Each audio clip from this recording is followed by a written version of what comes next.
Hello YouTube, my name is Maureen and welcome to Reen Reads. I'm going to be doing my third review of the day. I've read a lot of books recently. Um, this book is definitely, I've been waiting a year and a half to read it. It's definitely, I should have read it sooner. It was so good. I would read this over and over again. And this book is extremely loud and extremely loud and hard to pronounce. No, extremely loud and incredibly close by Jonathan Safran Foer.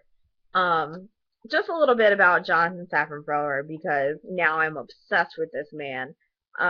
He is a Jewish author, Jewish American author, who explores themes in his books about, his Jewish heritage, his Jewish grandparents, things of that nature. Apparently, Everything is Illuminated is all about his journey to find out more about his Jewish or his Jewish grandparents and things like that.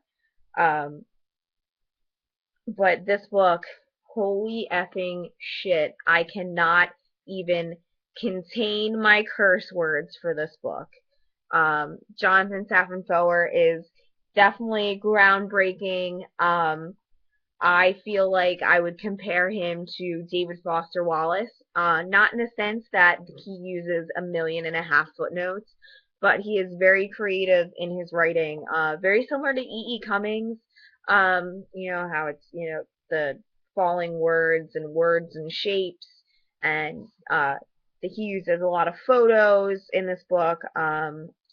It's just incredible the things that he does to make the, and it's not like it hinders the novel at all. I feel like it actually helps the book. The book would be perfectly fine without it, but it definitely, it definitely works to its advantage. Just a little bit about this book. Um, this book is about a little boy named Oscar. Um, and Oscar's father passed away in the September 11th World Trade Center disaster. Um, and I obviously am speechless about it. That a book, could really even touch on September 11th in such a way. It's definitely not like, it has information about September 11th. I wouldn't say it's historically accurate, even though I feel like it's very modern. Um, but it doesn't really talk about the attacks much. It's about how Oscar kind of gets by without having his dad. His dad sent him on a lot of different adventures. Always taught him to look for everything, look for clues in everything.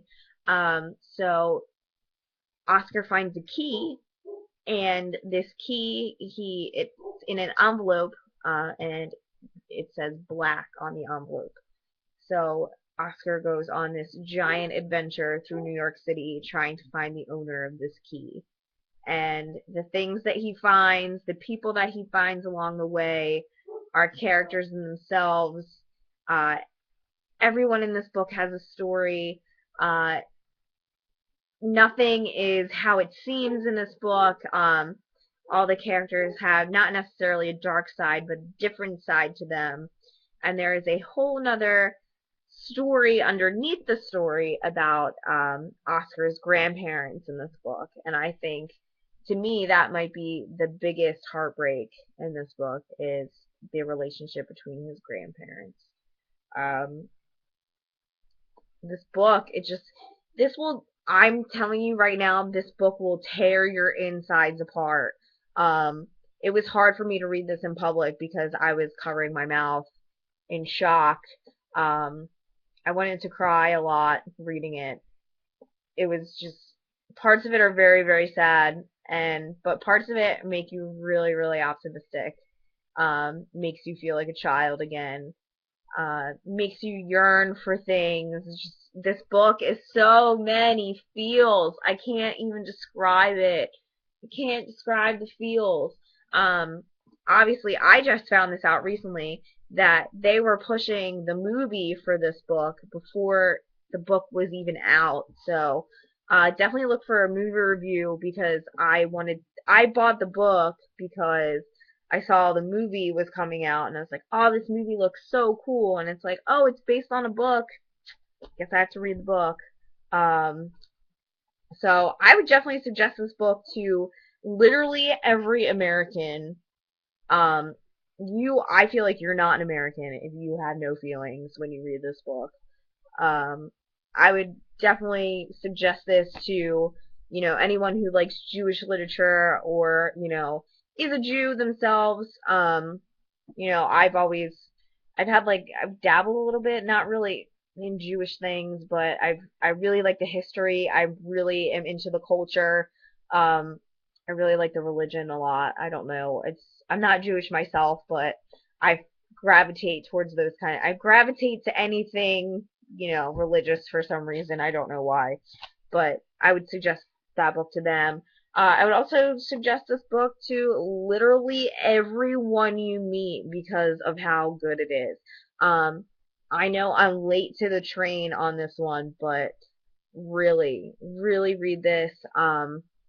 I know Jonathan Safran Foer does get a lot of flack about, the way he writes, and a lot of people think he's overrated and not that good, but I feel like if you go into it with an open mind, you will leave satisfied. You will leave this book feeling like you've just accomplished something and that you are ready to take on the world with a smile on your face.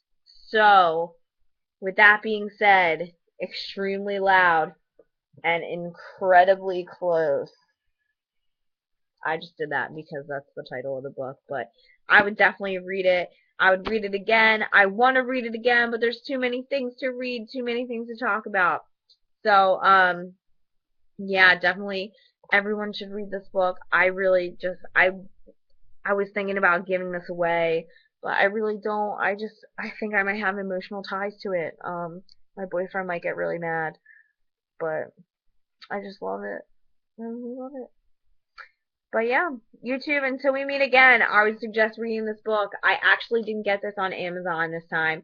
I got it about a year and a half ago at Barnes& and Noble. So I bought it at full price at $14.95, but it's so worth it. So check this book out. Okay, YouTube, until we meet again. Bye.